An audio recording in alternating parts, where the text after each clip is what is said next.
오셔가지고 이 법을 잘 알려주셔가지고 우리가 이 공부를 할 수 있게 됐어요. 법을 만났습니다. 그다음에 사람법 만나기 어렵고, 그 다음에 불법 만나기 어렵고, 불법 가운데도 이 정법 만나서 선을 이 자성을 깨쳐서 성불하는 이 법을 만나기 어려운데 여기까지 다 오셨으니 이제 여러분들께서 정진을 잘 하시면 되리라고 이렇게 봅니다. 여러분 지금은 더워지셨죠? 날씨가 덥죠? 네, 날씨가 덥습니다. 여름이죠? 이제 여름입니다. 제가 타너 스님을 연구를 했는데 타너 스님이 그 미래에 대해서 예견을 많이 하셨는데 거기에 대해 가지고 우리 불교에서도 아유 스님 왜 그런 역학이나 미래학을 이런 걸 하셔가지고 저기 하십니까? 그러고 많이 그랬었답니다.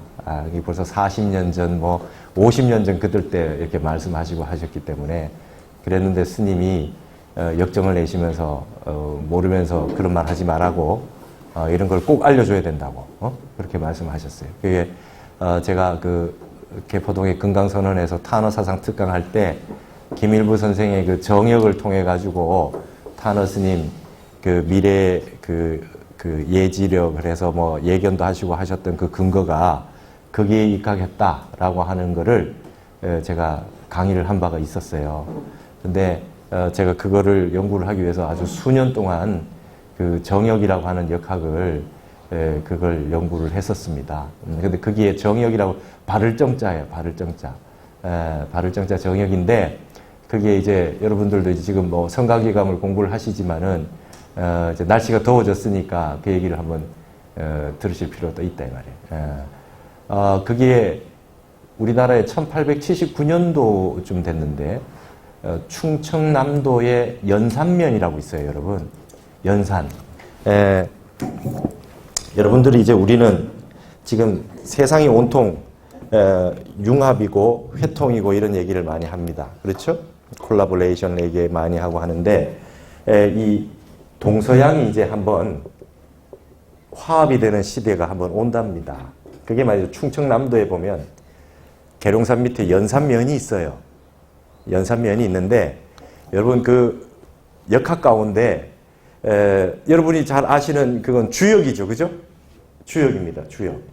주역은 문왕, 무왕 하는 그 주나라의 역학이라는 얘기예요. 그러면 주역이 있고 그 다음에 하나라에 하은주가 있잖아요. 중국. 은나라가 있고 말이죠. 그 앞에 하나라가 있었습니다. 하나라가. 이 하나라가 말이죠. 중국에 하나라가 있었고 은나라가 있었고 주나라가 있는데 은나라 역을 뭐라 그러냐면 귀장역이라 그래요. 귀장역. 돌아갈 귀자에 감출장자 써가지고 귀장역이라 그래요. 이 귀장역은 곤괴가 제일 처음으로 시작하고 주나라의 주역은 건괴. 왜 건공감리 아시죠? 건괴가 시작이 됩니다. 근데 하나라 역은 말이죠. 하나라 역은 무슨 역이라 그러냐면 연산역이라 그래요. 이 연산역이에요. 연산역인데 연산역은 무슨 괴로 시작되냐면 간괴가 시작돼요. 간괴. 간괴라고 하는 건 뭐냐면 산이 두 개가 겹쳐져 있어요. 그게 연산이잖아요. 산이 두 개가 붙어 있는 게 간상년이라 그래서 위에가 붙어 있고 밑에가 떨어져 있는 게 이게 간이란 말이에요. 이게 지금 두 개 겹쳐져 있으면 이게 간괴인데 하나라 역은 간괴가 시작이에요. 근데 이 간괴라고 하는 것이 말이죠. 특이한 건 뭐냐면 이게 산을 뜻하는데 우리나라가 말이죠. 간방입니다. 간방. 우리나라 간방이래요. 여러분 예불 보실 때 서건동진 그러죠. 그죠? 네. 서건동진 급아해동 아시죠? 서건동진이잖아요. 그러면 동진이라고 했을 때 그 다음에 급아해동 우리의 해동으로 넘어오셔서 이 말이니까 그러면 우리나라고 여기 진이 중국이고 말이죠. 건이 인도단 말이죠. 그래서 중국은 진방이라 그래요. 정동쪽이고 이 간방이라고 하는 거는 동북방이에요. 동북방. 동북방이 간방입니다. 그러면 괴에 보면은 동쪽은 중국이고 그 솜방이라고 해서 솜방은 일본이에요. 그다음 남동 쪽이고요. 우리는 동북 쪽이라고 해요. 우리가 지금 이 간방입니다. 간방. 근데 연산역이라고 하는 것이 한나라 때는 이걸로 시작이 돼 있고 은나라 때는 이렇게 돼 있다가 이제 주역으로 시작돼서 건계에서 시작이 돼요. 근데 이게 지금 말이죠. 건계에서 시작되는 게 문왕팔계도라는 게 있어요. 문왕팔계도라고 하는 게 문왕팔계도 여러분 인터넷 찾아보시면 다 나옵니다. 근데 문왕팔계도의 시대로 지금 우리가 살고 있다는 거예요. 우리 문왕팔계도를 살고 있어요. 그래서 우리 지금 살고 있는 시대는 이 숫자가 문왕팔계도는 1부터 9까지밖에 없어요. 1부터 9까지밖에 안 돼요. 복희팔계도는 1부터 8까지밖에 안 나와요. 그 다음에 정역팔계도는 정역팔계도라고 하는 건 우리나라에서 나온 거예요. 정역이라고 하는 게. 연산면에 살고 태어나셨던 김일부라고 하는 분이 일부 김항이라고 이름은 김항이라는 분이신데 호가 일부예요. 이분한테서 나온 역이 정역인데 이분이 만들어낸 역이 아니고 이분이 선비인데 공부를 굉장히 열심히 하셨어요. 역학과 서경을 굉장히 열심히 하셨는데 3년 동안 눈 위에 괴가 하나 이게 떠다니는 거야. 3년 동안 눈만 뜨면 이제 괴가 하나 떠다니는 거예요. 근데 그걸 찾아보니까 복희팔계에도 안 나오고 문왕팔계에도 안 나오더라는 거예요. 아무리 찾아도 도대체 알 수가 없더래요. 그래서 도저히 안 되겠다 해서 이게 뭔지 알아내야 되겠다 해서 연구를 하기 위해서 궤도를 그려놓은 게 1879년이에요. 그래서 우리나라에 궤도가 하나가 새로 나온 거예요. 여러분 원래 저 주역이라든지 저런 게 뭡니까? 황하에서 뜬 거예요. 그죠? 거북이 등에 나오기도 하고 용마, 그죠? 용마, 그다음 황하 이래가지고 그 괴상이 나온 건데 앞으로는 이런 시대로 흘러가겠다라고 하는 걸 마치 기독교로 보면 요한계시록처럼 계시가 나오듯이로 이렇게 괴상이 떠서 나온 거예요. 중국에서 나온 겁니다. 그래서 그게 문왕팔계 시대 그게 입각해서 지금 살고 있는데 거기에는 숫자가 9까지밖에 없어요. 여러분 지금 우리가 태권도니 뭐 바둑이니 하면 9단까지밖에 없죠. 10단이라 그러면은 뭡니까? 입신의 경지라 그래요. 근데 이 정역팔계도에는 이 연산에서 나오신 희한하죠. 계룡산 밑에 연산면 출신인데 이분이 그 역을 궤도를 그려놓고 열심히 연구를 하셔가지고 1885년에 정역이라고 하는 그 책을 씁니다. 연구를 하셔가지고 공부를 하셔가지고 이분이 일종의 도인입니다. 도인이에요. 아주 이인입니다. 특이하신 분이라. 그분이 벌써 그때 당시에 이제 말이죠. 오행차가 다닌다 그러셨대요. 오행차가 뭐냐면 땅 위에 흙 위에 말이죠. 목국토 나무로 길이 하나 생긴다. 나무 위에 말이죠. 금국목 쇠가 굴러다닌다. 쇠가 굴러다니는데 화극금 불이 쇠를 이기죠. 불과 그다음 수국하죠. 물이 불을 이기죠. 그러니까 물하고 불하고가 저것끼리 막 하더니 쇠가 굴러다닌다. 그래서 오행차가 나온다 그랬대요. 그게 기차죠. 이게 그런 예견을 하실 정도로 그런 특이하셨던 분이 계셨어요. 김일부라는 분이. 이분이 돌아가시는 날짜까지 말씀하시고 가셨다 그래요. 근데 이게 내가 만들어 놓은 이거는 앞으로 100년 후에 나오는 미래에 나올 얘기지 그 전까지는 알 수가 없다 이렇게 얘기하시고 제자한테도 잘 안 가르쳐 주시고 책만 남겨놨는데 그 책이 남아서 전하고 있었는데 이걸 타너 스님이 보신 겁니다. 그래서 타너 스님은 젊으셔가지고 10대 때 아버지가 말이에요. 아버지가 그 보천교회 목방주였다 그래요. 보천교회 회계 담당이셨대요. 제2인자였어요. 보천교는 뭐냐면 강증산의 증산도에서 내려오는 차경석이라고 하는 차천자라 그랬어요. 그래서 전라도에 가면 정읍이라는 곳이 있어요. 거기에 보천교 그 중심지가 있는데 우리 민족 종교로 독립운동도 하고 그렇게 했던 곳이에요. 근데 일본에 일제 탄압을 받았습니다. 민족 종교라 그래서. 그래서 차천자라고 하는 차월곡이라고 하는 분의 차경석의 바로 2인자로서 회계 담당을 해가지고 굉장히 많은 우리 민족 국민들이 거기에 신도가 돼서 많은 돈을 모아서 백범김구 선생한테 그 독립자금으로 보내기도 하시고 이러셨어요. 근데 그 아버지가 감옥에도 많이 가시고 해서 옥살이를 하셨는데 타너 스님이 옥바라지도 하셨어요. 10대 때. 그래서 어려서부터 선비였는데 유교도 다 공부하고 도교도 다 공부했는데 그 강증산 사상이나 이 차천자의 사상이나 이 정역도 다 알고 계셨던 모양이에요. 그래서 일본인에 대한 항일 의식이 굉장히 많았고 독립 의식이 굉장히 철두철미하셨어요. 평생을 말이죠. 경전을 번역하시는데 일본인의 그 훌륭한 불교학의 책들이 많아도 하나도 주석을 쓰지 않아요. 일본인 거는. 일본인 거는 하나도 쓰지 않습니다. 오직 딱 하나 씁니다. 유키사와 박사가 앞으로 전 지구의 중심이 계룡산이 될 거다. 일본의 유키사와 박사가 이 말을 한 게 있는데 그거 하나만 딱 주석으로 써요. 그럴 정도로 일본 사람들에 대해서는 아주 업을 너무 많이 지어가지고 악업을 너무 많이 지어가지고 그 후손들이 과보를 심각하게 받을 것이다. 그래서 타너 스님이 그런 예언을 많이 하셨던 것도 이 정역을 연구하셔서 그렇게 했는데 그 정역을 다 보시고 난 다음에 한 4,700자 정도 돼요. 여러분 노자 도덕경이 한 5,000자 가까이 되죠. 이거 노자 도덕경 정도의 분량 정도로 보시면 됩니다. 근데 타너 스님 그걸 정역을 다 보시고 핵심만 요약해서 강의하시고 주역선해라고 하는 마지막에 돌아가시기 얼마 전에 남긴 주역선해 번역본의 맨 뒤에 정역 8교 해설이라고 해서 이걸 남겨놓으셨어요. 저는 그걸 연구하기 위해 가지고 정역을 공부를 다 했습니다. 그래서 이 계룡산에서 수행하셨던 김일부 선생이라는 분이 제자가 있었는데 그 제자의 제전 제자가 누구냐 하면은 충남대 그 총장도 지내셨던 학산 이정호 선생이라고 충남대 철학과 교수님이 있어요. 이 김일부 선생의 제자의 제자였어요. 그래서 그분이 정역 연구한 게 있어서 충남대학교에 이 정역 연구하는 학풍이 하나 남아 있습니다. 근데 그분을 타너 스님이 많이 만나기도 했대요.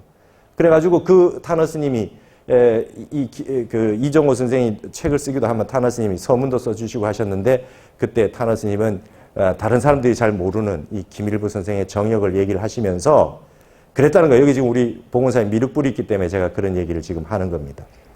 앞으로 새로운 세상이 열린다는 거예요. 새로운 세상이 열린다.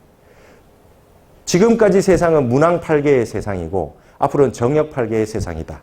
그래서 복희팔계의 세상은 복희팔계가 있는데 복희팔계의 세상은 천도다. 하늘의 뜻이 전해지는 곳이다. 그래서 신본 정치가 이루어졌다. 옛날에 여러분 좀 신화들 나온 거 있죠, 그죠? 뭐 그리스 로마 신화도 있고 다 신화가 있잖아요. 그 다음에 문항팔계도의 시대는 인도가 이루어지는 시대다. 이때는 성인 현자들이 와서 세상을 가르치고 교육하고 이렇게 해서 법을 펼치고 하던 시대는 이제 정역팔계의 시대가 오면 정역의 시대에 오면 지도의 시대가 온다 이거예요. 땅이 변한다는 거예요. 땅이 변한다는 겁니다. 땅이 변화가 일어난다는 거예요.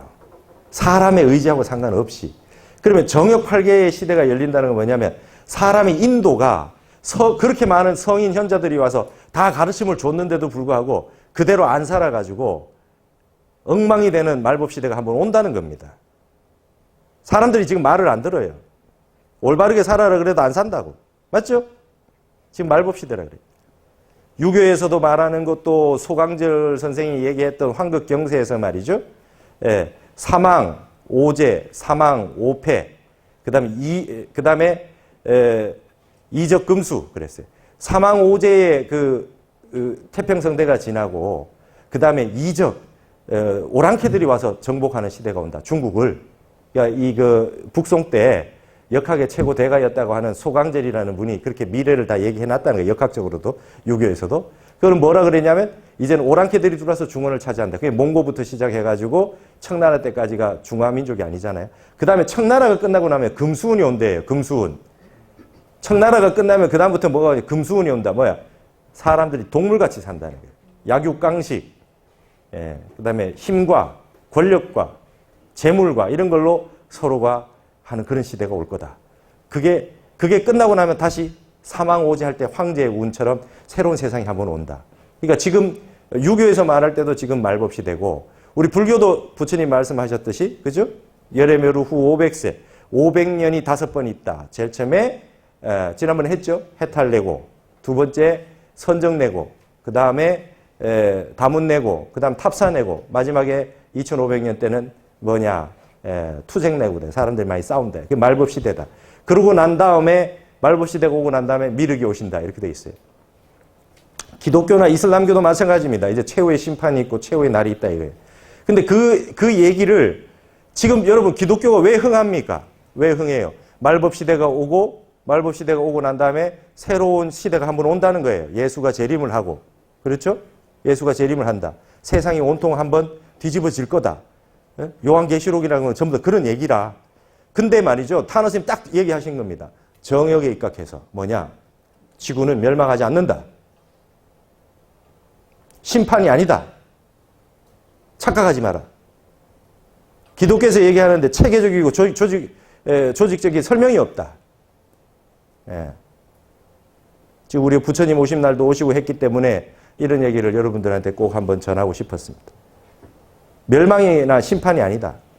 지금 지구는 하추교역기다 그래. 하추교역기.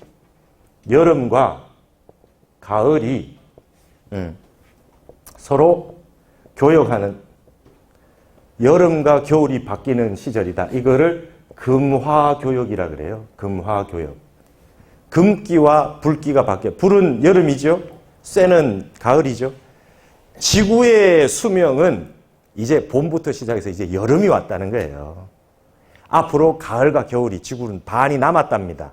지구는 멸망 안 한대요. 이 정역에 입각하면. 그러는데 왜 그런 말이 있었느냐?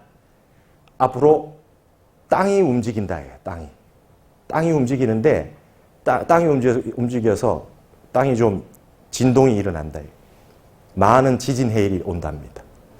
많은 지진 해일이 오는데 우리가 여러분 손으로 이렇게 콤파스를 이렇게 돌리면 축이 있잖아요. 그죠? 축이 있고 바깥이 있잖아요. 그래서 이렇게 축선에 바깥쪽에 이렇게 돌아가는 쪽은 많이 흔들리고 축선은 적게 흔들리겠죠. 그래서 바깥쪽에 축선 바깥에 이게 도는 쪽에는 말이죠. 도는 쪽에서 나온 사상은 전부 멸망을 얘기하고 심판을 얘기한답니다. 그런데 축선에 있는 곳에서 나온 사상은 전부 개벽을 얘기한대요. 새로운 세상이 일어난다. 그러니까 기독교나 불교나 유교나 전체가 한 번은 성인들이 오시고 부처님 같은 뭐 공자와 뭐 소크라테스와 이런 예수나 이런 분들이 오신 시기로부터 시작해서 대충 한 3,000년 정도, 그 정도 되고 나면 한번 말법시대가 한번 도래한다. 그러고 난 다음에는 사람들이 바르게 지켜야 될 사람의 도리를 하지 않고 산다. 이게 욕심만 부리고. 여러분 지금 우리 여기 뒤에 봉원사 뒤에 산이 있는데 저 산은 여러분 당군 이래로 저 산이었어요. 저 산을 저렇게 다 깎고 터널 내고 골프장 짓고 인간 마음대로 이렇게 훼손해서 산 지가 100년이 안 됐습니다. 그렇죠? 네. 우리 후손들이 이렇게 온 산하대지 국토를 마음대로 저렇게 다 산맥을 다 자르고 저렇게 한 거에 대해 가지고 우리 후손들이 우리를 얼마나 욕할지 모릅니다. 미국의 게리 스나이더라고 하는 환경학자가, 생태학자가 뭐라 그러지 않습니까? 모든 존재자들의 회의를 해야 된대요.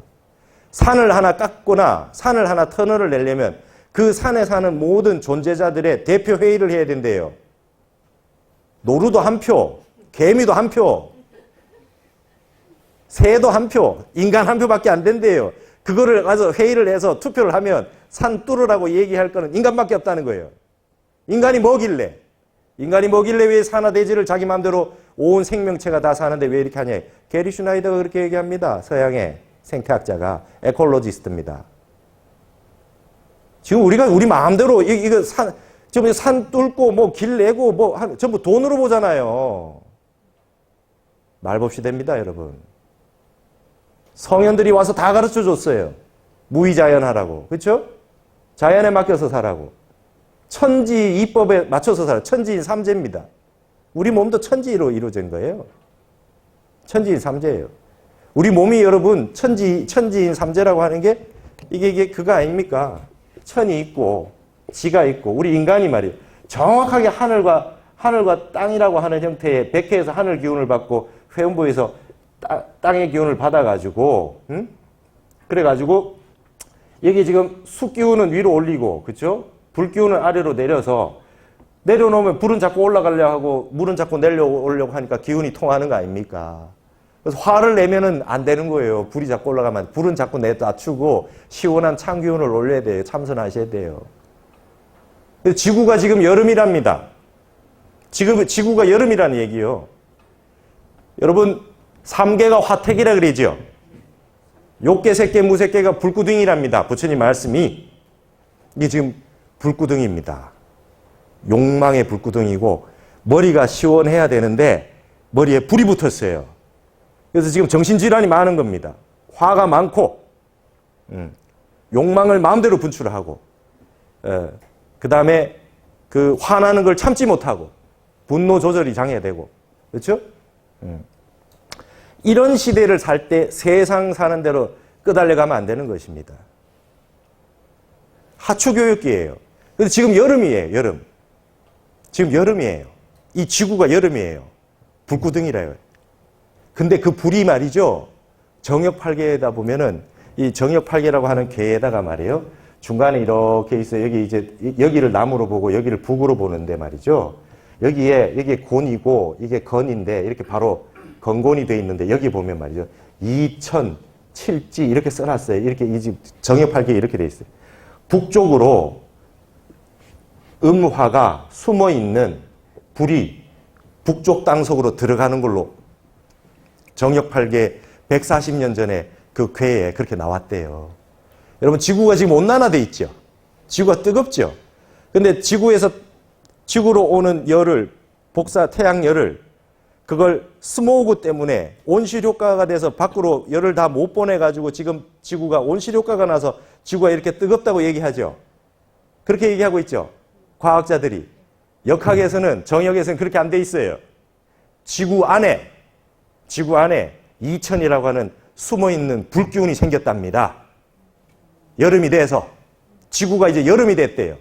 지구 바깥의 문제를 밖에 있는서 태양 들어온 걸 밖으로 못 내보내서 생긴 게 아니라 지구 안쪽에 불기운이 생겨서 말하자면 타너스님은 이렇게 얘기해요. 여자아이가 이제 처녀가 될 때 하초에 불기운이 들어가서 처음 이제 여성으로서 월경도 하고 하듯이 지구가 이제 성숙해서 이 중심에 불기운이 들어온 거라는 거예요. 음화가 들어왔다는 거예요. 근데 그 음화가 어디로 들어갔냐? 북극으로 들어갔다요. 북극으로. 땅 속에 멘탈 안에 불기운이 북극으로 들어갔대요. 그래서 타너스님 40년 전, 50년 전에 이제부터 북극이 녹고 있어 그랬어요. 그러니까 정신 나간 소리 한다 그랬다 다들. 무당이냐 그러고 말도 안 되는 소리 한다고 그랬어요. 40년 전, 50년 전에 타너스님이 지구의 북쪽에 잠재된 불기운이 들어가서 북극물을 녹일 거다. 북극물이 녹는다는 건 어마어마한 사태입니다. 지금 아시죠, 여러분? 여름에 더 덥고 겨울에 더 추워요. 알래스카 있는데 그쪽에 북극에 전부 그게 물이 다 녹아서 여기까지 흘러내려왔다가 다시 올라가고 하니까 우리가 여름에 아열대가 되고 말이죠. 그렇죠? 예. 우리가 지금 우리나라에 말이에요. 농사 짓는 게 사과가 저 위로 올라가 버렸어요. 영월 사과 이제 이렇게 되는 거예요. 이제 북쪽에서 사과 지을 수 있어요. 예. 이제 바나나를 제주도에서만 하는 게 아니에요. 막 이렇게 올라옵니다. 예. 그게 전부 다 북극물이 녹아가지고 그렇게 아열대가 돼 가고 있는 거예요. 그래서 극한극서가 온답니다. 더 더워지고 더 추워지고. 이게 지구 땅이 움직이기 시작해. 여러분, 링 오브 파이어라고, 불의 골이라고 지금 지진 많이 나죠? 근데 우리나라 간방이 역학에서 그칠 지자를 씁니다. 그칠 지자. 가는 지하라. 가는 멈춘다는 거예요. 그 지진 해일이 우리 땅에서 멈춘대요. 그리고 지는 도덕을 의미한대요. 도덕을. 예. 우리나라가 수없이 많은 세월 동안 두들겨 맞고만 살았는데 한풀이를 안 하고 살았답니다. 일본한테 조선시대만 400 몇십여 차례 침입을 받았대요. 근데 한국인들 중에 지금 일본에 쳐들어가서 그 사람들 식민지 만들어서 우리가 착취하고 살겠다는 욕심 부린 사람이 한 명도 없어요. 맞죠? 아무도 그 생각 내는 사람이 없어. 쟤네들만 우리 해코지 안 하면 우린 별말을 안 해요. 우리가 도덕의 나라랍니다. 동방예의지국이고. 전 세계가 모두 한번 스포트라이트를 기가 말이죠. 기가 돌아요. 여러분 땅도 20년마다 기운이 한 번 돌고 사람들도 10년에 한 번씩 기운이 한 번씩 바뀐대잖아. 그렇죠? 땅은 20년마다 바뀌고 그 다음에 그게 거시적으로는 더 크게 바뀌겠지요. 그래가지고 스포트라이트가 가만히 있는데도 한 번은 여기 비추고 한 번은 여기 비추고 이런답니다. 지금 몽고가 조그만 나라지만 여러분 옛날에 원나라 때 대단했습니다. 징기스칸이. 맞죠? 영국이 해가 지지 않는 나라에 적이 있었어요. 인도까지 자기 거였어요. 제가 한국학중앙연구원에 있는데 베트남 친구가 아주 머리 똑똑한 친구가 유학생 와서 국비 유학생으로 와서 한국을 너무 잘해요. 공부 잘하는 친구였어요. 베트남 친구. 프랑스어를 너무 잘하더라고요. 제 룸메이트가 말이죠. 삐에흐예요. 삐에흐. 프랑스 친구였어요. 내가 맨날 삐에르 했더니 삐에흐래. 삐에흐. 발음을 똑바로 하래요. 아, 프랑스 애들은 너무 불어에 대한 자긍심이 너무 대단했어요. 그래가지고 가만히 생각해 봤어요. 이게 제 이름을 문광이를 문광이라고 부르면 얼마나 기분이 나쁘겠나 싶어서 제가 박사과정 다닐 때 종로에 불어 배우러 다녔어요. 옆에 룸메이트가 프랑스 사람이니까 그 불어 배웠어요. 그래서 그 삐에흐가 그러니까 제가 경상도에 뭡니까 해인사 출가해가지고 맨날 산만 있는 산에 바위산, 문경 봉암산, 북한산 맨날 해인사 이런 데만 살다가 불어를 배우니까 너무 좋더라고요. 너무 부드러워. 전 제2외국어 독일어 했거든요. 그러니까 세게만 살다가 불어를 배우니까 너무 좋아요. 그게 언어가 그 나라의 사람을 바꾸는 겁니다. 근데 그 프랑스 룸메이트가 있는데 베트남 친구가 불어를 잘해요. 어떻게 그렇게 잘하냐? 프랑스의 식민지였대요. 베트남이. 그러니까 내 룸메이트 프랑스에는 말이죠. 걔를 굉장히 우습게 보고 자기 식민지였다고. 그죠? 이 베트남에는 말이죠. 큰 뜻을 품고 한국에 온 거예요. 유학을. 국비 유학생으로 와서. 베트남에서 아주 인류 엘리트예요. 그래가지고 프랑스 애를 싫어합니다. 내가 저것들을 갖다가 막 어떻게 한번 그러지 않겠어요? 프랑스도 나폴레옹 때 대단했잖아요. 독일 보세요. 히틀러 때 얼마나 대단했어요. 그 스페인, 포르투갈도 지리산 발견해서 얼마나 해적지라고 얼마나 전 세계의 식민지를 건설하고 그렇게 했습니까? 브라질이 포르투갈어를 쓰잖아요. 예? 그러니까 여러분 그렇게 하다가 여러분 그러다가 어디 갔어요? 기운이 미국으로 갔죠. 미국으로 간 지 얼마 안 됐어요. 그죠? 미국 역사가 500년 됩니까? 미국의 역사라고 하는 게 메이저리그 이런 게 역사예요. 링컨, 워싱턴부터 그쵸? 그 사람들 역사는 그게 역사를 쓰고 있는 겁니다. 지금. 그러다가 일본에 한번 왔잖아요. 일본에도 기운이 왔었잖아요. 청나라하고도 싸우고 러시아하고도 싸우고 우리나라는 한일 합방까지 하고 말이죠. 을사늑약으로. 그랬다가 태평양으로만 안 나갔으면 우리가 아직도 식민지 됐을지는 모르겠어요. 물론 우리가 식민지 당할 그런 민족은 아닙니다. 저거들이 아무리 해도 우리는 벗어났겠지.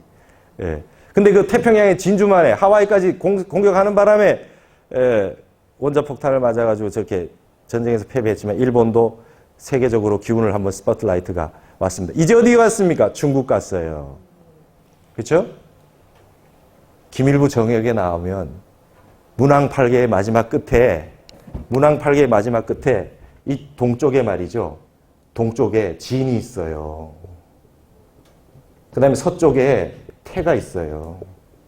이건 미국 유럽이고 이건 중국을 말해요. 문왕팔계도는 이게 이렇게 돼 있어요. 이게 균형을 딱 이루는 걸로 끝나는 걸로 문왕팔계는 이렇게 돼 있어요. 근데 정역팔계에 오면 어떻게 되냐면 동쪽에 말이죠. 간방이 있어요. 서쪽은 그대로 태가 있어요. 동방의 중심이 간방이 된답니다. 우리나라가 된답니다. 소설 같지요? 그러라는 법이 없으라는 법이 없어요. 우리나라에 한번 라이트가 온다는 거예요. 거대한 변혁이 지구 땅에 변혁이 오고 나면 그 다음에 스포트라이트가 한국으로 온답니다. 무서운 얘기죠. 그 지구상에 엄청난 변혁이 오는 거를 서양에서는 종말이라 그런대요. 지진이 너무 나가지고 지진 해일이 너무 나고 괴질이 이상한 병들이 일어나고 그런 일이 일어난답니다. 근데 우리 제일 안전한 게 그래도 한국이랍니다. 그러니까 촌놈들이 외국 나가는 거예요. 아시겠어요? 외국에 땅 사놓고 외국에 집 사놓는 게 그 촌놈들이 하는 거예요. 공부 열심히 하는 분들은 외국 안 나갑니다. 한국에 있지. 제가요, 그런 얘기 많이 들었어요. 스님 왜 외국에 안 나가냐요. 예? 외국에 가서 뭐 이렇게 좀 하고 그렇게 해야지. 예. 제가 예전에 다니던 대학에 교수님이 미국 그 UCLA 박사고 막 그런 분들 선생님이 그래요. 아, 문광 스님 미국 가서 제가 석사를 논문을 썼을 때 그랬어요. 석사 수료하고 나서 나중에 출가하고 난 다음에 나중에 와서 다시 거기 가서 석사 논문을 썼는데, 아이 스님 박사 하실 생각이 있으면 여기 한국에 사지 말고 버클리나 하버드 같은 데 가서 거기 가서 한번 하라고 그래요. 스님 서바이브 한다 그러더라고. 서바이브 한대 거기 가도. 제가 그랬습니다. 저는 한국을 안 벗어납니다. 예. 이제 우리나라에 전 세계 애들이 한국어를 배워서 한국 불교를 공부하고 한국 정신 문명을 공부할 시기가 얼마 남지 않았습니다. 그랬습니다. 전 타노스님 연구한 사람 아닙니까? 예. 이제 그런 시대가 한번, 근데 여러분, 요즘 보면은 K-팝이라는 게 그거 아니에요? 전 세계 애들이 한국어 배워가지고 한국 춤추고 뭐 그러던데? 예. 외국의 엄마들이요, 한국 K-팝 듣고 노래하고 그러면 애들 좋아한답니다. 어머니들이. 혼자 매일 하루 종일 게임만 하고 놀고 하다가 지네끼리 모여가지고 춤을 맞춰서 추고 막 열심히 몸을 하고 하다 애들이 건전해진대요. 그렇게라도 하라 그런데. 내용이 나는 할 수 있다. 우리도 열심히 뭐 이런 내용 아닙니까 전부. 그러니까 하라 그런대요. 그거는 지금 벌어지고 있는 한류라고 하는 건 여러분 기미입니다. 기미. 예. 조짐이에요. 조짐. 예. 제가 하는 얘기가 그겁니다. 자, 외국에서 지금 알려진 게 뭐 K-팝 이런 거예요. BTS 이런 애들이 알려지는데, 자, 그런 거 말고 한국의 핵심적인 사상이 뭐냐? 하나 내놔라. 그럼 뭘 내놓겠습니까, 여러분? 뭘 내놔요? 우리나라가 이 한국학을 제대로 해야 되는 이유가 이겁니다. 한국인은 한국 몰라요. 한국인은 한국 몰라요. 온 세계 다른 나라 가가지고 박사학위 받아온 사람만 큰 소리 치고 있는 거예요. 한국인 한국 몰라요. 일본은 버젓이 있는 역사를 왜곡합니다. 중국은 버젓이 있는 역사를 새로 만들어냅니다. 한국은요, 엄연히 있는 역사도 못 챙겨요. 아, 이거 웃을 일이 아닙니다. 한국인들 한국 몰라요. 제가 5살 때 천자문 배워가지고 천자문, 동몽성습, 명심보갑, 소학 초등학교 다니면서 그거 공부 다 하고 중학교 다닐 때 제가 대구 향교가 있어요. 중앙통에. 그 홍도학원에 나가가지고 말이죠. 소원 이수락 선생이라는 대선비한테 논어 배우고 통감 배우고 시경 배우고 제가 중학생 때 거기 가 앉아 있었어요. 여기 전부 여기 계신 노보살님들, 거사님들 다 앉아서 배울 때 그 10대 중학생이 그 아침에 가서 7시에 가가지고 그거 배우고 앉아 있었습니다. 예? 제가 여러분 중고등학교 때 한문으로 시를 지은 사람이에요. 나중에 동창이 그럽디다. 자기 생일, 고등학교 동창이 자기 생일날 선물로 내가 7원 시를 지주더래. 한문으로. 난 기억이 안 나요. 그리고 중문과를 10년 했어요. 예? 중국학을 10년 했어요. 그리고 출가해서 공부를 거의 20년 가까이 하고 있는 거예요. 근데 제가 출가해가지고 동국대를 다시 30대에 다시 동국대 1학년을 들어갔습니다. 불교를 처음부터 배우려고. 여러분, 그만큼 한문 배우고 공부하고 했는데 삼국유사 원효전서 한번 한문 공부하라고 던져준 사람이 한 명도 없었습니다. 동국대학교 가서 한국 불교사 배울 때 처음으로 원효책을 처음 봤어요. 여러분 원효책 읽어보신 적이 있습니까? 우리나라의 유명한 이기영 선생이라고 계세요. 불교학에 돌아가시던. 이기영 선생이 프랑스에 유학을 갔답니다. 유학을 가서 딱 갔더니 지도 교수 되는 그 프랑스 사람이 한국에서 왔는데 원효를 아느냐고 묻더랍니다. 캐톨릭 신자였어요. 이기영 선생이. 근데 원효를 모른다는 거야. 한국에서 왔는데. 한국에서 왔는데 원효도 모르는데 여기 유학을 왜 왔냐 그랬다. 이게. 네? 이게 우리나라 현실이에요. 그래서 이경 선생님 원효 연구하신 거예요. 우리가 얼마나 훌륭한 나라인지 몰라요. 우리가 얼마나 우리 정신 문명이 강력한지 몰라요. 제가 중국학을 10년 하고 난 다음에 공부를 하고 난 다음에 너무 이상했어요. 한국인이 저는요 제가 중국을 출가해가지고 중국 처음 가봤어요. 전 중국가 다녔는데 중국 안 갔습니다. 제가 대학교 2학년 될 때 중국하고 수교했어요. 난 중국이 앞으로 뜰 것 같더라고. 그래서 중국가 들어갔어요. 근데 2학년 될 때 북경에 처음 갔어요. 우리 동기들이. 근데 저는 중국어 배우러는 중국 안 갑니다. 안 갔어요. 한국어를 알아도 도를 모르는데 중국어를 안 들 도를 알겠냐. 이랬어요. 내가 19살에 출가하려고 그랬거든요. 근데 그때 말이죠. 그때 중국학을 하면서 제가 느낀 게 있어요. 우리나라가 중국보다 정신 문명이 나은 것 같은 거예요. 우리가 유교만 해도 퇴계 율곡이 있어요. 중국에 그 누구 못지않은 대단한 대학자들이 있다고요. 근데 중국에 청나라 때 그 사고전서라고 하는 그 방대한 학자들의 인해전술, 얼마나 학자가 많은 줄 몰라요. 책들이, 좋은 책들이. 인해전술의 앞에 우리가 무릎을 꿇더라고. 우리 한국학이. 그때 내가 불교를 몰랐으니까. 근데 내가 출가를 해보고 딱 와가지고 말이죠. 알았습니다. 한국의 정신문명이 유교만 가지고 안 된다는 것을. 불교는 사람 숫자 많다고 되는 게 아닙니다. 1000만 명 아람보다 부처 한 분이 나은 거예요. 그렇죠? 사람들 숫자로 말하면 중국이 많으나 11대 11로 축구를 하면 안 져요. 말하자면 대표 선수 최고의 경지에 도달한 분들 경쟁시켜라 그러면 한국의 도인들이 중국 도인들한테 절대 지지 않습니다. 제가 그걸 원효와 의상을 보면서 야, 한국의 정신문명이 가장 위대하구나. 여러분, 중국에 그 많은 화엄의 주석가가 있어도 그 엄청난 화엄경을 210자로 딱 그렇게 의상대서처럼 요약한 사람은 없습니다. 그게 한국의 정신문명이에요. 그러면서 이러한 정신을 가지고 있으면서도 우리를 공격하지 않는 한 단 한 번도 외국에 나가서 못 살게 군 적은 없어요. 우리가 베트남에 한 번 나갔지. 그러니까 정역이라고 하는 거는 여름에서 가을로 변화돼서 온다는 거예요. 그리고 그때 변할 때 땅이 움직인다는 거예요. 그러고 난 다음에 거대한 땅의 움직임이 있고 난 다음에 동쪽의 중심이 감방이 된다는 거예요. 그래서 타너 스님 하신 말씀이 선천시대의 문왕팔계의 동쪽엔 진이었던 게 정역팔계의 후천시대가 오면 동방을 중심으로 하는 게 감방이 되기 때문에 중국에 있는 땅이 한국 땅으로 많이 넘어온다 그래요. 그래서 만주가 우리 땅이 되고 요동지역이 한국 땅으로 들어오게 된다. 그렇게 말씀하시더라고. 그럼 버젓이 중국이 있는데 그 땅을 줍니까? 지진이 난답니다. 지금 중국이 위태로워요.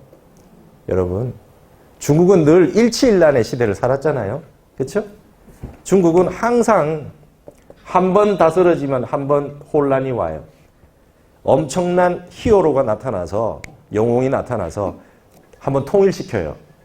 그죠? 진시황이 나타나고, 당나라 때도 그렇고, 수나라 때도 그렇고, 모택동이 나타나가지고 통일을 시켜놨잖아요. 여러분, 땅이 넓으면 좋은 게 있지만 나쁜 게 있습니다. 뭐냐면, 지배와 피지배가 너무 차이가 많이 나는 그런 형태가 됩니다. 땅이 넓으면요, 지주가 한 명이 거느리는 땅이 너무 넓어져요. 그러면 빈부격차가 너무 커집니다. 여러분, 우리나라에서 동학이 시작된 거는 경상도 경주에 있는 최재우 선생이 경주뿐이에요. 거기서 동학을 만드는데 터진 건 전라도에서 터졌어요. 그죠? 녹두장군, 정봉준, 저기 전라도잖아요. 왜 그러겠습니까? 전라도 땅이 김제평야, 호남평야 너무 땅이 넓어요. 그럼 만석군이 절비해요. 땅이 너무 넓으니까 이게 지금 빈부격차가 너무 커지는 거예요. 이 경상도 북부에는요, 지금 저기 도산 서원이니 뭐 이런 안동이니 뭐 영준이 풍기니 이쪽이 있잖아요. 거기 넓은 땅이 없어요. 그래서 양반들이 못 살아. 그래서 머슴이나 양반이나 같이 굶어요. 그래서 동학이 일어나도 뒤집지를 않아요. 그냥 같이 그냥 뭐 이제 머슴이 해방됐다 나가라 그러면 같이 삽시다 그래요. 그래가지고 그게 유지가 됐대요. 노론이 그 넓은 지주를 바탕으로 해서 노론이 득세를 할 때 남인들은 시험 답안지를 내면 채점을 안 했답니다. 그래서 중앙 진출을 못 했대요. 그래가지고 동학을 피해갔어요. 경상도가. 먹을 게 없어가지고. 전라도에는 갑부들이 말이죠. 갑질을 했나 봐요. 그러니까 동학군 들어온다 그러면은 머슴들이 잘 왔다 그러고 같이 공격했답니다. 그게 동학이에요. 중국은 우리보다 땅이 넓어요. 중국은 어떤 영웅이 나타나서 한 나라를 만들어내잖아요. 그럼 이게 발전하잖아요. 지금 중국이 엄청나게 경제가 성장하고 있죠. 중국 갑부들은, 한국의 갑부들은 상상을 못할 만큼 돈이 많대요. 땅이 넓으니까. 권력이 절대 권력이니까. 그럼 저렇게 되면 어떻게 되겠습니까? 빈부격차가 굉장히 심해져요. 반란으로 무너집니다. 중국은 반드시. 사람들이 같이 굶으라 그러면 같이 굶고 살아요. 근데 나는 굶고 있는데 쟤들 잘 먹고 있으면 가만히 안 있어요. 그래서 중국 역사에 보면 항시 어느 땅을 기반으로 해서 반란이 일어나서 그게 망합니다. 그렇게 나오는 게 5호 16국, 5대 10국, 3국 시대, 이게 전부 그런 겁니다. 남북조 시대, 그쵸? 남송, 북송, 전부 그런 식으로 일어납니다. 그렇게 중국이 그렇게 해요. 그런데 지금 중국이 통일이 돼 있지 않습니까?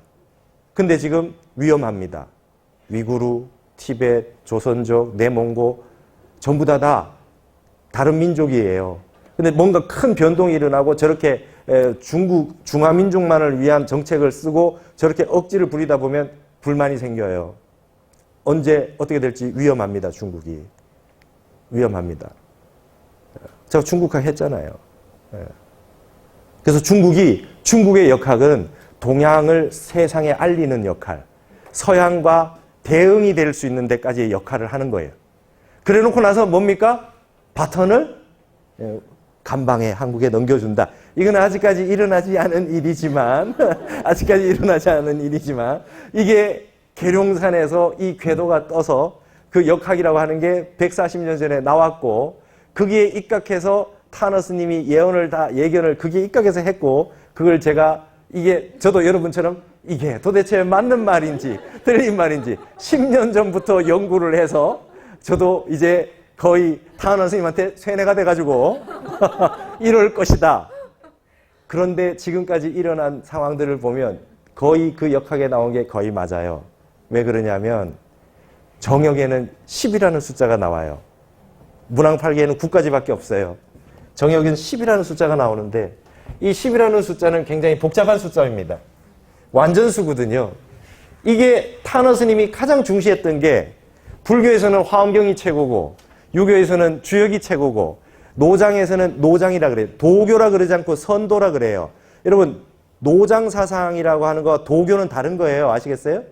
도교라고 하는 도장경이라고 굉장히 많은 경전이 있는데 노자장자라고 하는 텍스트 이후에 도교 팔만대장경처럼 많아요. 그만큼은 안 되지만 도교라고 하는 건 뭐냐면 노자장자 같은 도인이 되기 위한 모든 방법론을 다 말해놓은 거예요. 그건 뭐냐면 기도 있고 한약도 있고 뭐 별의별 한약이라든지 침이라든지 뭐 이런 거 있죠. 그 다음에 풍수지리 뭐 사주팔자 뭐 이런 거 모든 오행설 뭐 전부 도교잖아요. 이런 걸 총동원해가지고 우리가 어떻게 노자장자처럼 도인이 될 수 있느냐를 연구하는 거기 때문에 노자장자는 신성섭자 써서 선도라 그러고 노장사상이라 그러고 이거로 나온 모든 그 종교적 형태를 도교라 그래요. 타너스는 도교는 관심 없어요.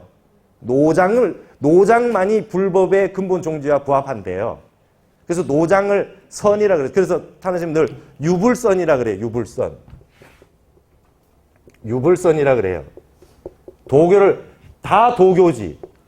도라고 하는 건 이게 공통으로 사용하는 것이지 타오이즘만 도교라고 할 수 없다는 거예요. 그래서 지금 여기에서 말하는 유교에는 주역이고 불교에는 화엄이고 여기는 노자장자인데 이게 말이죠. 근본 도리가 하나로 엮여져 있다는 거예요. 하나로 통해져 있다는 겁니다. 근데 화엄경에 뭡니까? 십십법계예요. 그렇죠? 십주, 십행, 십회양, 십지, 등강, 묘각 할 때 십수로 맞춰져 있죠. 우리 지금 살고 있는 세상에는 십수가 갖추어지지 않았습니다. 구수까지밖에 없어요. 바둑 10단이 없잖아요. 근데 화엄에는 십수가 나와 있어요. 그래서 화엄은 과거의 학문이 아니라는 거예요. 미래의 학문이라는 거예요. 아직 다 밝혀지지 않은 도가 완전히 정법이, 정역이라 그랬잖아요. 정법이라고 하는 세상이 열릴 때 화엄이 비로소 빛을 본다는 거예요, 화엄은. 그래서 옛날에 구수밖에 없을 때는 화엄을 잘 이해를 못 하는데 140년 전부터 정역이 나올 때부터 십수의 세계가 열리기 시작했다는 거예요. 타너 스님의 해석에 의하면. 자, 그러면 이건 굉장히 문제가 달라져요. 여러분, 수학이라고 하는 건, 역학이라고 하는 건 상수학이에요. 상수학이라고 하는 것은 상징과 숫자에 입각한 거예요. 여러분, 수의 철학이라는 게 대단합니다, 이게. 예. 피타고라스의 수에부터 해서 수로다가 하면 이제 과학이 다 여기서 나오는 거예요. 그다음 상이라고 하는 건 심볼한 거예요. 심볼릭. 비밀의 세계를 언어로 풀 수 없기 때문에 상이 나오는 겁니다. 근데 여기는 지금 정역은 십수가 나와요. 정역은. 십수가 나타날 때 벌어지는 양상이 굉장히 특이한 양상이 벌어집니다. 지금 우리 사회에서 일어나고 있는 모든 현상들이 바로 이 십수와 관련돼 있어요. 십수와 관련돼 있어요. 여러분 1부터 9까지 돼 있어요. 문항팔계에서는. 그죠? 그러면 여러분 가운데 숫자가 몇입니까? 5죠. 5. 맞죠? 앞에 4개 있고 뒤에 4개 있으니까 5가 가운데 수가 맞겠죠? 이거를 1을 태극이라 그러고요. 5를 황극이라 그래요. 그 다음에 10이라고 하는 숫자를 무극이라 그래요. 무극이라는 숫자는 말이죠. 10이라는 숫자는 무의 극한이잖아요. 그래서 이게 공입니다. 근데 9의 숫자의 시대에는 공을 다 깨달을 수가 없어요. 일부만 깨닫는 겁니다. 화음은 십수를 맞춰놔서 공이라고 하는 진공의 세계와 이걸 바탕으로 해서 묘유의 세계가 펼쳐지는 세계입니다. 그러면 십수가 열리기 전까지의 문항팔계 시대의 이 숫자라고 하는 건 뭡니까? 1이 처음이고 5가 중간이고 9가 끝이죠. 여러분 홀수는 양이고 짝수는 음이죠. 이거 양이죠. 그렇죠? 이것도 양이죠. 이것도 양입니다.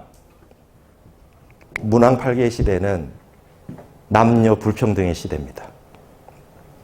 시작도 남자가 하고 중심도 남자가 서고 마무리도 남자가 해요. 그럼 여성은 뭘 합니까? 음은 숨어줍니다. 숨어줘요. 그래서 문항팔계에 나오는 주역은 건께부터 시작하는 게 거기에서 나온 거예요. 양부터 시작하는 거예요. 건도의 시대예요. 그런데 김일부 선생이 140년에 1880년대에 정역이 나오고 이건 100년 뒤에 나오는 거다 그랬잖아요. 100년 뒤에 이 일이 벌어진다 그랬잖아요. 십수가 그때부터 뭐 북극은 녹았을지 모르나 그때부터 시작해서 점점 이제 음이 일어나는 시대, 이 10이 등장하는 시대입니다. 10이 등장하는 시대. 그러면 자, 여러분 한번 보세요. 자, 십수가 등장하면 가운데 수가 뭡니까? 가운데 숫자가 뭡니까? 예. 5와 6이죠, 그냥. 그쵸? 1로부터 시작 끝나는데, 여기 4개, 여기 4개면은 5와 6이 그냥 중간수가 되는 거예요. 6이 중간에 들어간 겁니다. 시작은 양으로 하고, 끝은 음이 합니다. 마무리는. 가운데는 양과 음이 같이 있죠. 남녀가 평등한 시대가 온다 이거예요. 그래서 저 정역이 열리고 난 다음부터 10이라고 하는 숫자가 열리면서 여름이 가을로 변해. 가을은 성숙의 계절이고 완성해 나가는 결실의 계절이잖아요. 지구가 여름에서 가을로 바뀌면서 완성을 해 나간다는 거예요. 지구라고 하는 땅이 젊은 애가 여자애가 어른이 되는 여성의 어른이 되는 땅이라고 하는 건 의미니까 성숙해 가는 과정이라는 거예요. 그렇게 되면 여성이 성숙하는 때가 오면 남녀가 평등한 시대가 온다는 거예요. 여러분 여성이 투표권을 선거권 투표권을 가진 걸 서양에서도 1900년대 초반에서나 선거권이 있었어요. 그렇죠? 그렇게 해서 서양은 뭡니까? 서양은 태방이거든요. 태방이기 때문에 음입니다. 동방은 양이고. 그러니까 서쪽에서부터 음이 성숙하는 기운이 나온 거예요. 그렇게 해서 이 동쪽으로 서풍이 불어온 겁니다. 서풍이 불어. 서양 바람이 한번 부는 겁니다. 20세기에 서풍이 불어온 거예요. 물질 문명, 그 다음에 여성의 문명, 개혁의 문명이 온 거예요. 그전에는 동방은 보수적이고 남성 중심적이고 정신적인 문명이에요. 근데 이게 지금 말이죠. 20세기 100년 동안 나온 물질 문명의 시대가 물질이 극에 도달하면 뭐가 옵니까? 다시 정신이 오는 거예요. 다 버렸던 정신을 다시 찾기 시작하는 시대가 옵니다. 언제? 음양이 평등해질 때. 그래서 타너 스님이 그랬어요. 이제 남자들은 정장이 목을 조를 거다. 정장이 목을 조를 거다. 그리고 여성들은 옷을 벗고 다닐 거다. 여러분 여성 정장이 스커트 아닙니까? 맞죠? 스커트 옷을 자유롭게 반팔 입어도 정장이 돼요. 여성은. 남자는 이게 목을 조아야 돼요. 그렇죠? 왜 그랬느냐? 이 남성 중심의 사회에서 여성들은 숨어야 된다 그래서 다 가리게 만들었다. 장옷으로 옷을 가렸죠. 지금 흔적이 이슬람, 그죠? 히잡, 그죠? 얼굴 가리고요. 이게 벗게 돼. 그 반대의 기운이 나온다는 거예요. 그래서 여성들이 더 자유를 부르짖고 이러한 시기에 온다. 그게 미투 아닙니까? 남녀가 평등할 때까지 이 사회의 변화 양상은 갑니다, 여러분. 그러면 이 미투의 시대가 오고 남녀가 평등한 시기에 올 때 어떻게 하면 돼요? 여러분 이제 개혁이 오고 개벽이 올 때는 사는 방법이 있어요. 맨 앞에 나가면 돌 맞아요. 혁명가는 돌 맞아요. 너무 빨리 나가면 안 돼. 아시겠어요? 그러니까 어디쯤 있어야 됩니까? 맨 앞에 하고 가운데에서 조금 앞쯤 있잖아요. 3분의 1쯤. 거기 있으면 아주 세상을 빠르게 돼. 맨 뒤에 있는 애들, 남자애들 이런 애들 있어요. 아직까지 보수적인 그 아이들 있잖아요. 남자애들. 여자애들 때문에 죽겠다고 말이죠. 세상이 왜 이렇게 되냐 그래요? 여러분 아들을 그렇게 키우시면 안 됩니다. 이제 아들 그렇게 키우면 큰일 나요. 뒤에 꼬랑지에 끄질러서 결국은 남녀평등으로 갈 수밖에 없어요. 그러니까 뒤에 있는 애들은 불쌍한 애들이에요. 빨리 중간쯤 앞쪽에 와서 움직여야 돼. 근데 딸은 말이죠. 맨 앞에 튀어나가면 막아야 됩니다. 아직까지 그 세계가 다 안 왔기 때문에. 아시겠어요? 맨 앞에 튀어나오면 맞아요. 돌 맞아요. 위대한 혁명가는 될 수 있으나 삶은 행복하지 못해요. 아직까지 이게 다 열리지 못했기 때문에, 아직 이 시대이기 때문에. 근데 이게 올 때까지 갑니다. 그래서 지혜로운 사람은 세상을 보고 흐름을 잘 쫓되 맨 앞에 가서 얻어터지지는 않죠. 명철보신합니다. 왜? 해야 될 일이 있으니까. 좋은 세상에 왔을 때 그때 해야 될 일이 있으니까. 그래서 세상 다스리는 공부는 유교가 제일이라는 거예요. 예. 그러면 이 세대가 오면, 그러니까 이런 얘기로 보면 여러분 세상이 맞아 들어가는 거 같지 않습니까? 이제 음양이 맞춰지는 시대가 됐어요. 음양이 맞춰집니다. 음양이 맞춰진다는 얘기는 뭐냐 하면 상하도 바뀝니다. 위에 있는 사람이 행복하지 않아요. 무조건 행복하지 않습니다. 밑에 있는 사람들이 부족하지 않아요. 평등해졌잖아요. 평등해지면 어떻게 돼요? 위에서부터 아래까지 모두 똑같이 정보를 공유하고 지혜와 지식을 같이 공유합니다. SNS 시대가 왔잖아요. 인터넷이 왔잖아요. 정보를 독점하는 사람이 없어요, 이제. 숨길 수가 없어요. 계명천지가 되는 거예요. 신무국이 등장하면 숨길 수가 없어요. 다 보고 있어요. 공이 드러나 버리잖아요. 여러분, 공인데 공이 드러나 버렸어요. 숨길 수가 없어요. 비밀이 없습니다. 그래서 정역의 시대예요. 바르지 않으면 살 수 없는 시대가 온 거예요. 뒤에서 안 보이는 데서 뭐 이렇게 자기들끼리 몇 명이서 많이 가진 사람들이, 높은 사람들이 할 수가 없습니다. 이게 바뀌어요. 이게 바뀌어요. 그래서 이 간방이라고 하는 거는, 우리 간방이라고 하는 거는 이게 소남입니다. 이게 효가 세 개가 있잖아요. 하나는 장남, 중남, 소남이에요. 이게 지금 소남이에요. 젊은 남자애입니다. 청년 정신이 일어난다는 거예요. 그게 우리 시작이 4.19였답니다. 청년이 들고 일어나서 정권이 뒤바뀌는 건 한국밖에 없었대요. 4.19라는 게. 지금 그 청년 정신이 나오는 게 우리 간방에서 나오고 있어요. 예. 그래서 타나 스님이 그랬어요. 보수적인 곳에서는 남자 사이에서 변화가 온다. 장남 중심, 나이 많은 남자 어른 중심에서 젊은 남자 중심으로 이게 바뀐다. 그 다음에 이게 돼서 청년이 일어나는 사회에서 청년 일어난 문화가 성숙해진 곳에서는 청춘의 문화가, 청년의 문화가 성숙한 곳에서는 이제 여성이 일어난다. 그래서 남북한의 상황을 어떻게 설명했냐면 40년 전입니다. 북쪽에는 젊은 남자애가 하나 나온다. 짱을 한다. 남쪽에는 여자가 총리도 하고 대통령도 한다. 맞죠? 근데 지금 여기 녹화를 하고 있잖아요. 내 거짓말하면 안 되잖아요. 타노쌤이 했는 말을 해야지. 이거 녹화해서 막 유튜브 나오던데요? 말을 함부로 못 하잖아요. 타노쌤이 이랬습니다. 북한의 젊은 짱 하는 애가 성냥갑 가지고 장난치다가 성냥에 불이 한 번 붙는다 그랬어요. 비유가 희한하죠? 성냥갑 가지고 장난치다가 성냥개비에 불이 한 번 붙는다. 근데 천안 밑으로는 안전하다. 그랬대요. 그러니까 전면전은 아니라는 거 아니에요. 그렇죠? 근데 뭔가 국지전으로 한 번은, 여러분 지금 저기 성냥개비가 막 날아다니잖아요. 지금 맞죠? 지금 작년에 그래서 이제 그게, 지난번에 뭐 연평 뭐 그기도 막 던지고 막 이게 뭐 태평양에도 쏘고 해가지고 그게 성냥개비가 끝났는 줄 알았어요, 저는. 근데 또 쏘고 있더만, 그죠? 저게 타너스님 말대로 성냥개비 장난친 게 끝났는지 안 났는지는 모르겠습니다. 근데 그냥 평화롭게 그냥 조용히 통일은 안 된다. 왜냐? 남과 북이라고 하는 건 지구 전체의 심볼이라 그래요. 상수라 그랬잖아요. 남북한이 전 지구의 심볼이랍니다. 상징이래요. 여러분, 우리 지구에 말이죠. 동극, 서극은 없죠. 좌극, 우극은 없잖아요. 남극, 북극이 있잖아요.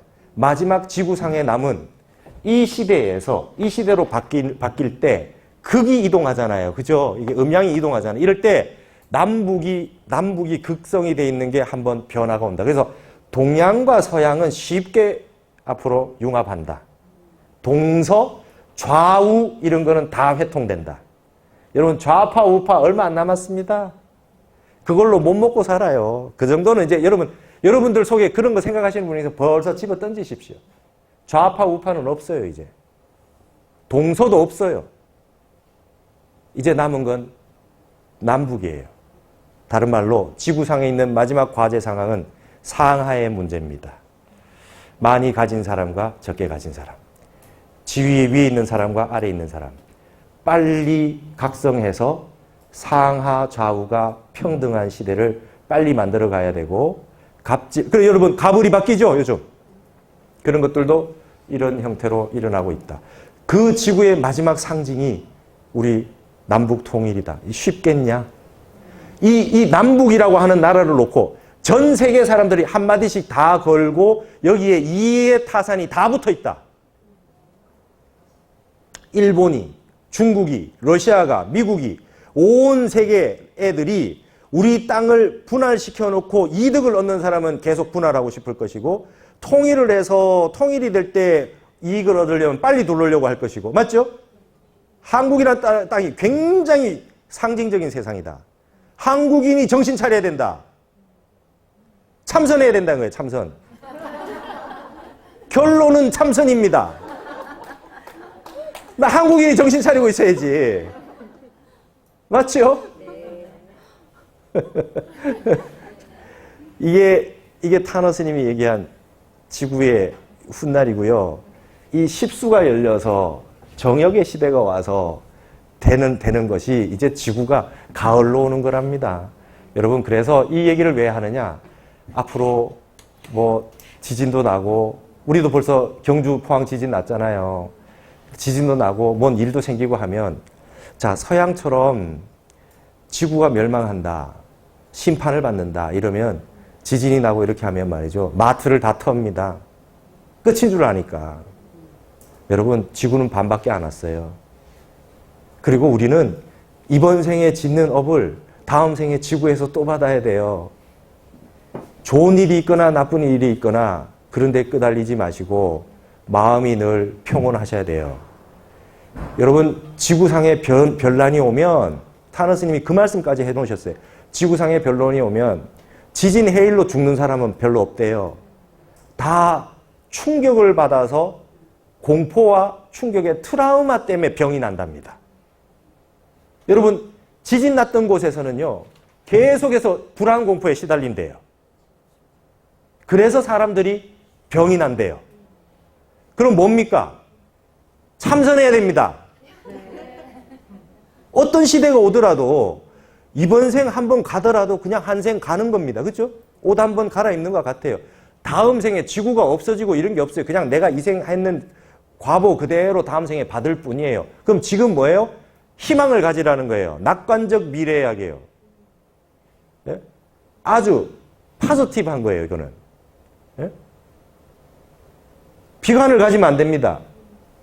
우리의 미래는 밝다. 한국이 이제 지금까지 세상이 욕심부리던 세상에서 한국이 주도를 하지 못했는데, 이제 정신의 시대가 오고 완전한 세상이 올 때 우리나라에 서포트라이트가 온다는 게, 그게 타너 스님의 사상이에요. 그러니까 그때를 준비해서 공부를 하고 계셔야 됩니다. 세상 사람들이 전부 화택이 돼가지고 불구덩이가 돼가지고 완전히 욕심을 부리고 있는 이 시대에 이번 생에 나는 반대로 살아야 되겠다. 공부하고 수련하고 깔끔하게 살아야 돼요. 여러분, 재테크를 할 일이 아니에요. 업테크를 해야지. 첫 시간 이걸로 마치겠습니다. 참선하셔야 됩니다.